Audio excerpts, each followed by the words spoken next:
la zone agricole protégée, elle est sur 1100 hectares. Donc il y a en France des zones agricoles protégées, mais qui sont de surface plus petite. Et puis surtout, il y a un point important, c'est que cette zone agricole protégée dans la plaine de la Roquebressane, elle est de fait intercommunale. Donc aujourd'hui, nous sommes les pionniers, c'est-à-dire que nous avons démarré notre zone agricole protégée, mais je pense qu'à la lumière de ce succès, les communes limitrophes du style Néoul et ou Garéoul, probablement lorsque leur PLU sera fait, nous emboîterons le pas. Et ça serait plus cohérent parce qu'en fait, il faudrait que toute cette zone-là, toute cette plaine, soit véritablement inclus dans la zone agricole protégée. Le projet de ZAP, on ne peut le faire que si on a les agriculteurs derrière nous. C'est ce que je dis à des gens qui viennent me demander comment vous avez fait, qu'est-ce qu'il faut faire, et moi je me dis tout le temps qu'il faut que ce soit les agriculteurs qui soient les premiers concernés. Donc on a contacté les agriculteurs, on a commencé par leur dire ce qu'on voulait faire. La réponse qu'on a eue a été un peu fraîche. Il nous a fallu au moins 3 ans de réunion, où ça n'a pas toujours été facile. 3 ans de réunion pour arriver à leur faire, pas comprendre, mais admettre que on n'avait pas de volonté de dicter quoi que ce soit, mais c'était plutôt de les aider à préserver le foncier. Parce que malgré tout, le projet de zone agricole protégée, c'est pour protéger le foncier. Donc on a commencé par les agriculteurs. Quand nous avons senti que les agriculteurs accrochaient à la démarche, donc là on a contacté la Chambre d'agriculture de manière à ce qu'on nous fasse une étude globale sur le périmètre proposé de zone agricole protégée. Donc on a commencé par cette étude. Elle a été cofinancée par le département, le conseil général, le service agriculture, et nous avons mis le reste et nous avons fait une étude assez complète, puisqu'elle est allée jusqu'à l'étude à la parcelle, en montrant les qualités agronomiques de chacune des parcelles, tout au moins des zones, sur la plaine de la Roquebressane.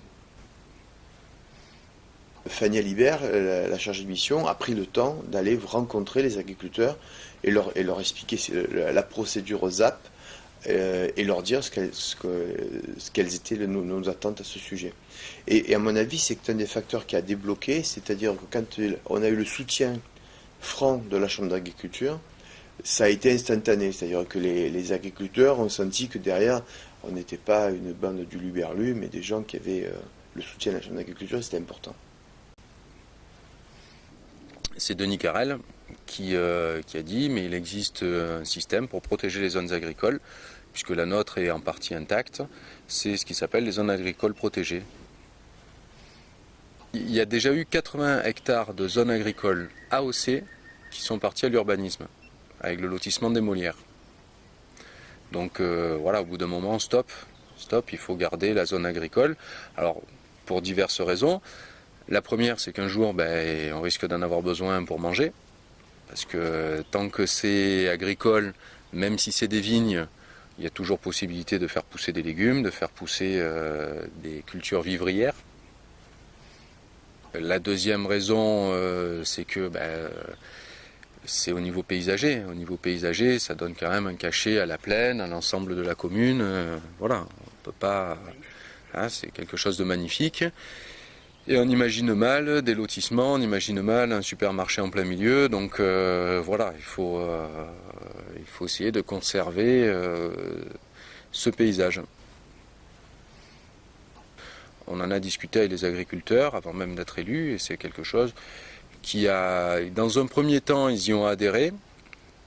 Ensuite, il y a eu une crainte. Il y a eu une crainte de la part des agriculteurs qui était de dire si on passe en zone agricole protégée, on sanctuarise, on ne pourra plus rien faire, on sera complètement bloqué. Voilà, la terre elle est comme ça, elle restera comme ça. Donc il y a eu un petit peu cette crainte de mainmise de la mairie sur les terres et que les agriculteurs soient plus maîtres de ce qu'ils allaient en faire. Or, pas du tout, puisque la zone agricole protégée ne change pas les droits du sol, c'est le PLU qui le règle, donc les règles de constructibilité, de non-constructibilité sont réglées par le PLU, et les cultures qui sont faites sur les terres, on n'a rien à redire là-dessus. Hein. Il y a eu un gros travail d'explication au niveau des agriculteurs pour dire Ce que vous faites aujourd'hui, qu'on soit en zone agricole protégée ou pas, ça changera strictement rien. Voilà. Là-dessus, on continuera à faire la même chose, dans les mêmes conditions. Ce que change la zone agricole protégée, ce qui est important, c'est que nous, aujourd'hui, on n'a pas la volonté de construire en zone agricole. Si la prochaine municipalité, on ne sait pas, a cette volonté-là, sous certaines conditions, elle peut le faire. Avec une zone agricole protégée, c'est quasi impossible. La zone agricole protégée, c'est un outil administratif où on dit clairement aux agriculteurs, ce périmètre-là, cette zone-là est et restera agricole. On est parti tout seul.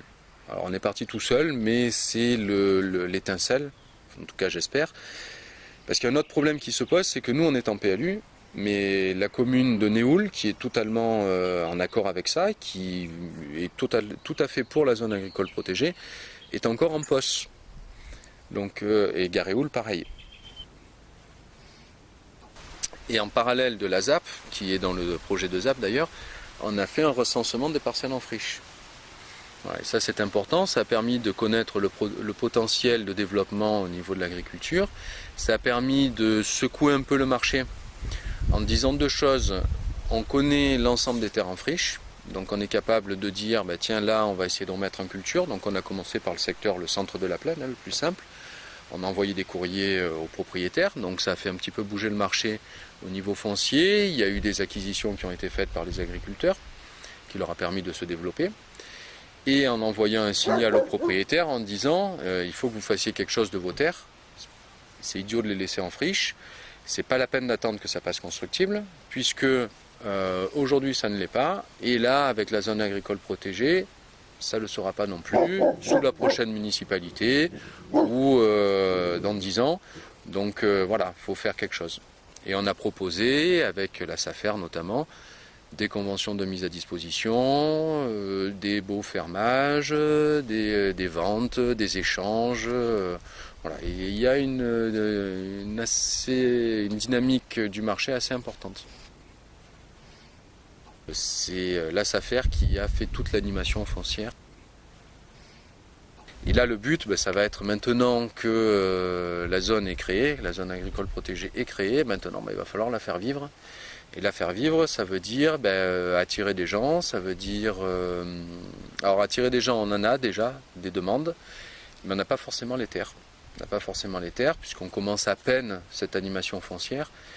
Donc il faut contacter les propriétaires, il faut négocier avec les autres agriculteurs aussi qui sont intéressés peut-être par les mêmes terres en disant bon laissez-nous un petit peu des terres à maraîchage, si vous voulez faire de la vigne on vous propose d'autres terrains.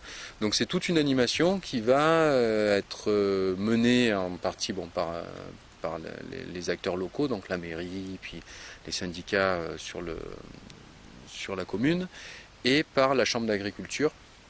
Donc quand la zone sera bien définie, on devrait avoir un animateur qui serait détaché, alors pas à temps plein bien sûr, mais qui serait détaché quelques jours par mois pour venir faire l'animation foncière sur la commune. Le projet de périmètre de ZAP doit être approuvé par le conseil municipal, c'est ce qui a été fait. Dans la zone agricole protégée, nous avons inclus non pas que des espaces agricoles, mais également des espaces naturels qui étaient à vocation agricole, c'est-à-dire qui étaient déjà cultivés. Donc on a fait un mélange un peu des deux zones, les zones A au PLU, A, B, et des zones N, dans lesquelles il y avait de l'agriculture.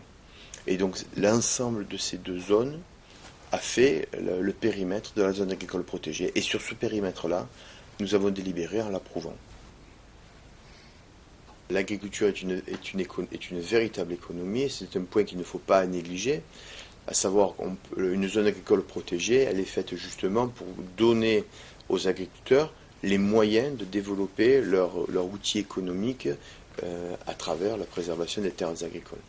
Alors ça a comme effet induit ce volet économique, ça a comme effet induit également de préserver les paysages. Et c'est très important pour des communes comme la nôtre, où les habitants qui nous rejoignent tombent amoureux du cadre de vie, qui est exceptionnel, Et ce cadre de vie exceptionnel, ces grandes étendues naturelles sont quand même entretenues grâce à l'agriculture. Mais pas entretenues en tant que jardinier, c'est entretenu parce qu'il y a derrière une économie, une véritable économie de l'agriculture.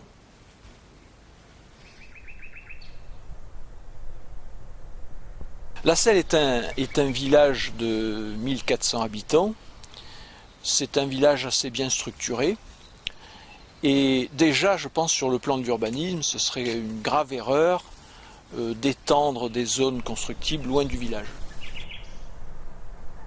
C'est un village remarquable, avec une abbaye, avec des paysages, le Candélon qui est en face de nous. Et c'est vraiment des paysages remarquables qu'il faut absolument protéger. Avec bien sûr l'agriculture. L'agriculture fait partie des paysages, sans qu'on le sache et sans qu'on le veuille vraiment. Nous sommes des artisans du paysage et c'est ça qu'il faut qu'on protège et qu'on continue à faire. J'ai fait justement faire une étude par la Chambre d'agriculture qui va m'être rendue d'ailleurs sous 1-2 mois là. Et cette étude tend à démontrer, et bien sûr tous les agriculteurs ont été contactés, ont été questionnés, que les emplois stables à plein temps représentent environ une centaine d'équivalents temps plein sur la commune. C'est quand même pas rien. On a compté entre 90 et 100 équivalents temps plein sans tenir compte des emplois saisonniers. Donc ça, ce sont les emplois stables. Je parle bien des emplois stables à l'année. C'est extrêmement important. 100 pour une petite commune de 2150 hectares, c'est quand même intéressant. La commune de la Selle, comme vous le savez, n'est pas bien sûr un enclos. La commune de la Selle fait partie d'une communauté de communes et nous avons un grand projet justement de cantine scolaire et justement permettre à des jeunes maraîchers, jeunes ou moins jeunes d'ailleurs, mais les maraîchers, de pouvoir fournir ces cantines scolaires. Et donc nous ferions une cuisine centrale intercommunale au bénéfice de tous les villages qui souhaiteraient être approvisionnés en légumes, en fruits, hein, ce qui permettrait d'avoir des circuits extrêmement courts, peu consommateurs d'énergie, peu consommateurs de transport, et d'avoir des légumes frais pendant toute l'année scolaire.